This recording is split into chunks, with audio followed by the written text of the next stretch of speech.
Today we're talking about lions. We're talking about Daniel. Now, before you roll your eyes and say, I know that story already, maybe you heard it in Sunday school, maybe you heard it when you were a kid, but we're going to go a lot deeper today in looking at some of the circumstances and some of the lessons for us in this episode in the book of Daniel, chapter 6. And we're going to be seeing the importance of consistency in the face of lions. And we'll do that when we come right back.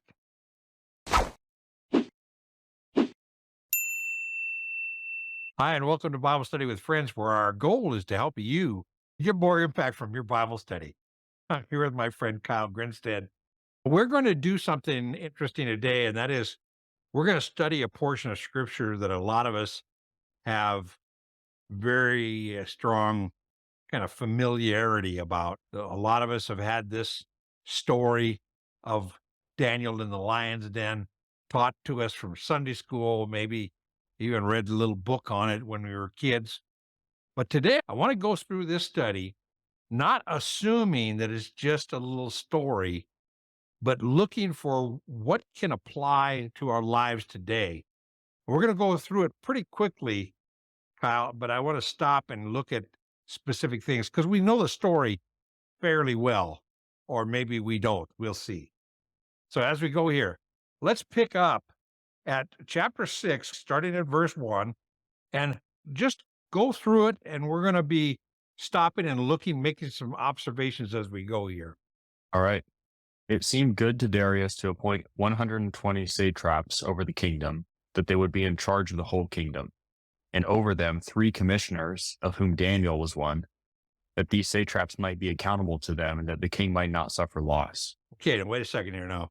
We see this organization. Darius takes over from Belshazzar, and Darius is a Persian, and he takes over and he structures the kingdom in a way that's very similar. If you look back to the book of Esther, we see Esther's king organizing his huge kingdom in the same exact way with satraps and governors that would answer to him and to answer to his officials. So this is not anything that's unusual. In fact, it is a good historical insight. We're seeing a Okay. real story of a real king, and this is how they organized the kingdom. And it says they have these satraps and commissioners, and they have these 3 commissioners, of whom Daniel was one. Now, what strikes you about that in verse 2? It seems like he's carried over a lot of the authority maybe that he had with a couple kings ago, right? Okay. Now he's in not quite the same level of authority, but still high up there. Yeah, we saw that with Nebuchadnezzar and even with Belshazzar. Daniel has a bit of a reputation. Now, one of the things that we find from history is when a king, especially a Persian king, but when they took over a kingdom, the first thing they did was they went to the defeated king's chronicles and they read through the history of the kingdom up to the point where they took over. If Darius would have done that as a normal practice, he would have seen Daniel being pretty prominent in the life of Nebuchadnezzar and Belshazzar. And now Darius is over and he's an older guy. He's in his 60s when he becomes king. And very wisely, he says, this guy has already shown himself to have these abilities. So I'm going to make him one of my 3 commissioners. Okay. So this is a good historical insight, but it also is an insight into Darius kind of knew what he was doing. Okay. Now let's pick up again, starting verse 3. Then this Daniel began distinguishing himself among the commissioners and satraps because he possessed an extraordinary spirit, and the king planned to appoint him over the entire kingdom.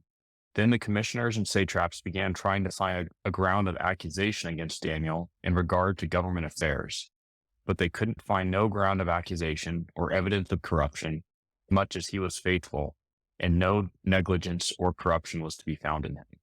Okay, what do you see in those verses? What's an observation that you see in that story up to this point about Daniel? About Daniel? Well, it's interesting with how long he's been in the king's service, and even like you mentioned with the Chronicles, If he had, let's say, if he hadn't stayed faithful to God through that time, there's going to be ways that he maybe was untrustworthy or corrupt.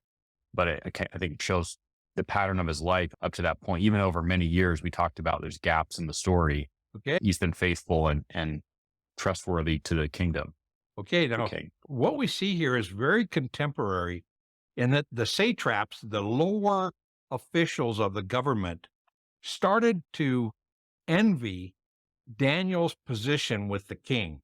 And so they launch a congressional investigation. They basically say, we're going to investigate this guy to see if there's any corruption. Now, we're Yeah. real familiar with this idea of a government investigation, right? And what we Yeah. see in these verses is they investigate Daniel and they find nothing wrong. They find nothing to accuse him over because he's excellent at what he does and faithful to his God and to his king. So he's a good government employee. And the congressional investigation proves that there's nothing that they can point to accuse him, right? Very familiar. Now, let's not make it too Sunday schooly. This is Daniel going under some intense investigation by people that would just as soon see him gone. Now, let's pick up. And this next one is a key. Look at verse 5. Then these men said, "We will not find any ground of accusation against this Daniel unless we find it against him with regard to the law of his God." All right. Now, I remember back in 2001, the Attorney General was John Ashcroft, and he had a personal Bible study and prayer time every morning in his office. And he didn't make a big deal of it. There was no big announcement, was not required attendance or anything. He just had a Bible study, and pretty soon there were a couple of guys, and they met together for Bible study and prayer. And the Congress just went nuts that he was using a government office for, of all things, a Bible study. A terrible thing. He's using this for prayer. And he was under investigation based upon his faith, based upon his desire to have a Bible study and prayer time in his office every morning. You can look that up. That's 2001. It's a while ago, but that's a perfect example of they couldn't find anything wrong with his duties, so they decided to attack his faith. Yeah. Now, let's continue the story. In verse 6, Then these commissioners and satraps came by agreement to the king and spoke to him as follows: "King Darius, live forever. All the commissioners of the kingdom, the prefects and the satraps, the high officials and the governors, have consulted together that the king should establish a statute and enforce an injunction that anyone who makes a petition to any god or man besides you, O king, for 30 days shall be cast into the lion's den." okay, now what's your observation there? What do you see in that verse? I guess they're scheming to come up with some way to kind of trap Daniel. And one of the things that we see is it was unanimous. When they went to the king, they said, all of the satraps have this great idea, king, and they butter him up and say, oh, king, live forever. You're great. And all of us have this great idea. People should not worship any other God except you for 30 days. Just have a worship holiday where everybody for 30 days is focused just on you. And Darius falls for the trap. Okay. So there's some things we need to suspect here. Number one, unanimity. Okay. When they come and say, everybody is against you, everybody says that we should do this, we need to be on guard because when everybody agrees, it's usually a plot. Okay. So Okay. we need Yeah. to see that they go and butter up Darius with this idea. Let's make out one other observation. It says in verse 7, they shall be cast into the lion's den. Now, it's interesting to know that the king and his court had a lion's den. It was part of the court. It was part of the kingdom. And it was apparently part of capital punishment that you'd throw him into the lion's den. And Darius doesn't go, what lion's den? He says, oh, the lion's den. Okay. That Yeah. sounds like a good idea. Anybody that doesn't worship me for 30 days should be thrown into the lion's den. Just an interesting fact that they kept these lions around for capital punishment, Yeah. the way we would the gas chamber or the electric chair or something. It was the Yeah. form of capital punishment. So he buys into Interesting. that. Now, at verse 8, he says, "Now establish this injunction and sign the document so that it may not be changed according to the law of the Medes and Persians." Now, if we go back to the book of Esther again, we see that Esther's king said, "Hey, once I make a proclamation, that's law, and I even can't change it. A law that's written down as this is a proclamation of the king, it is unchangeable." So the king, he says, "Hey, this sounds pretty good, you guys. We'll do that, and I'll sign the document." And it's an unchangeable signature. Now let's go on. Start at verse 9 and read into 10 and 11 here. Okay. Therefore, King Darius signed the document, that is, the injunction. Now, when Daniel knew that the document was signed, he entered his house. Now, in his roof chamber, he had windows open toward Jerusalem. And he continued kneeling on his knees 3 times a day, praying and giving thanks before his God, as he had been doing previously. Then Now, these, now, wait a second. I've got two things really highlighted in that verse. What do you see in verse 10 and 11? Does anything jump out at you? it's interesting that it almost seems like he doesn't react to it. It just says when he learned of it, he went into his house. It just seems like something he'd already been doing, and it's like this didn't even phase him at Okay. all. So this is not rebellion on his part. This is not hearing about this law and going, "Oh, yeah, if you say I can't pray, then I'm going to pray." The fact that we can't have it, we're going to have it because that's this rebellion that we have. And I think the scriptures here take great pains to say this was a practice that he continually did, and he continued to do it as he had been doing previously. So this is not rebellion on his part. This is just his continued walk and continued practice.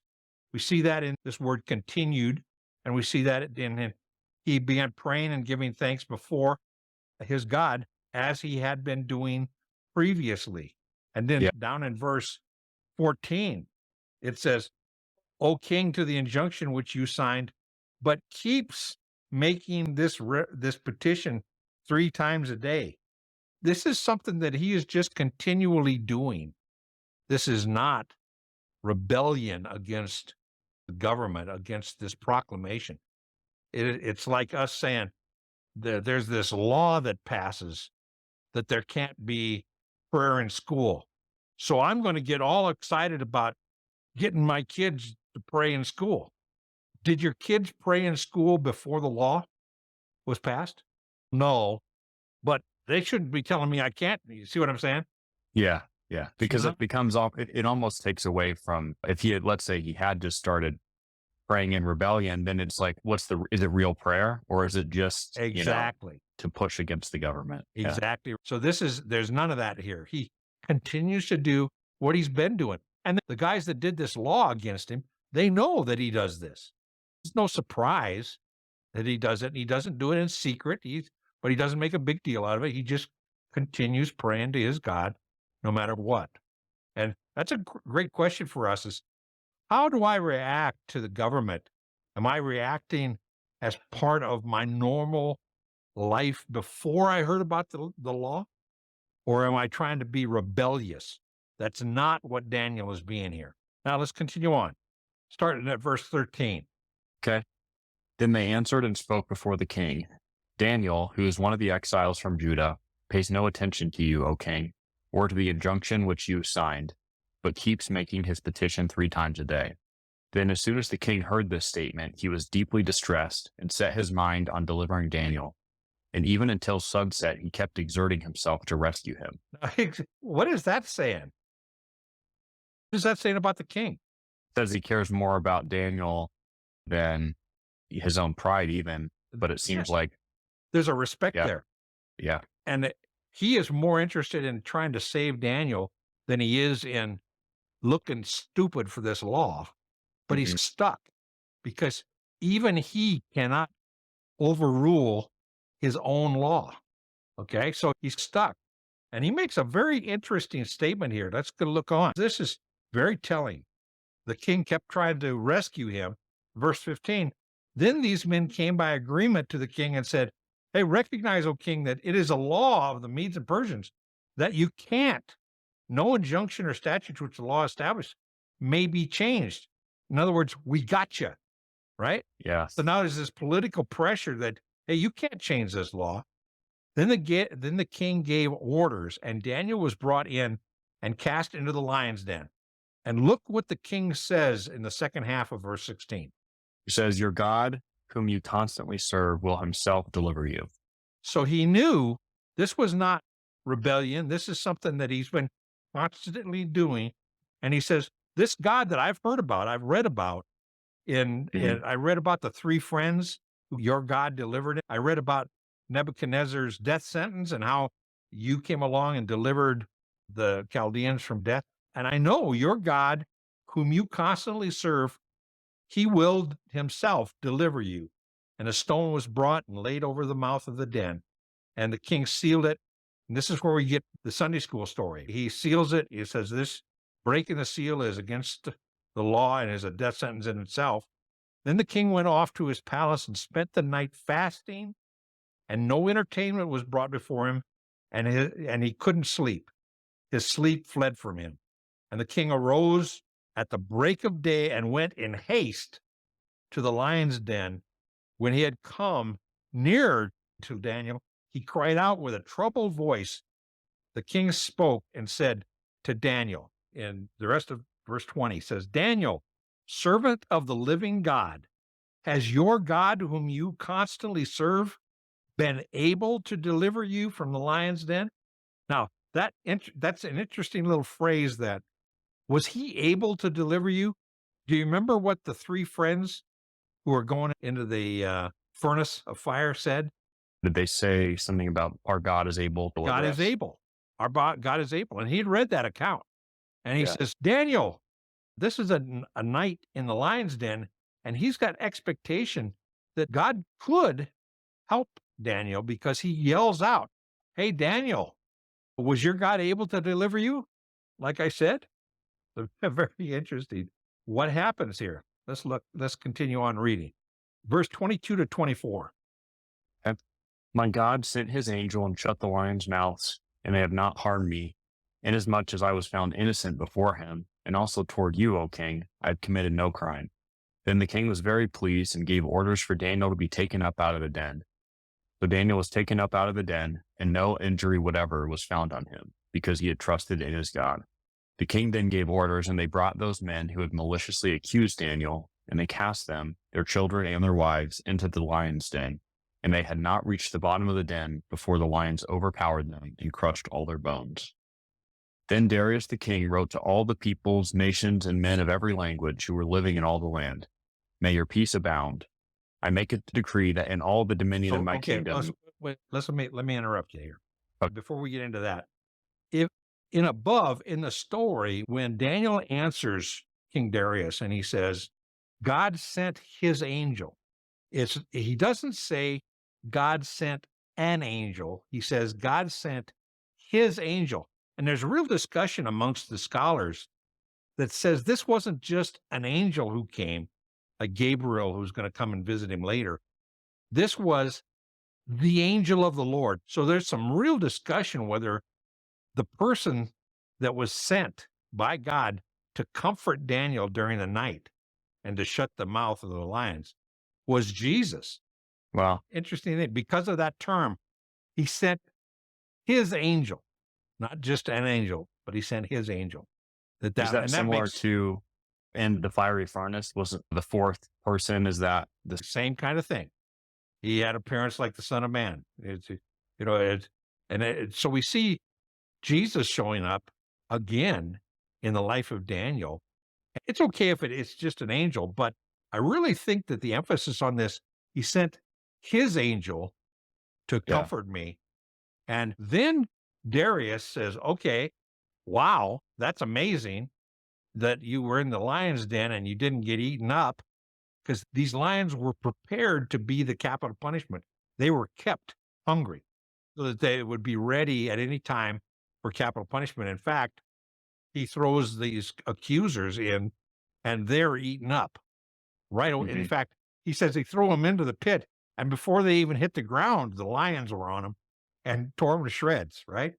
Then Darius makes a proclamation, and I want to notice this proclamation. This, I think, goes beyond the Sunday school lesson. We've seen how real this story is.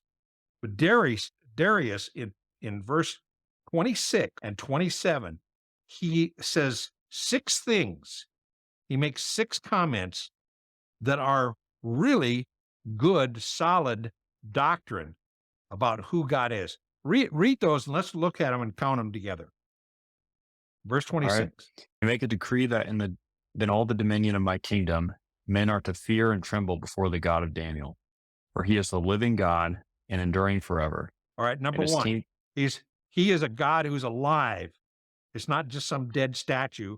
This is a living God, and he endures forever, and his kingdom is one which will not be destroyed. And that goes all the way back to chapter 2, verse 44, that the dream said there's going to be, remember the statue of nations?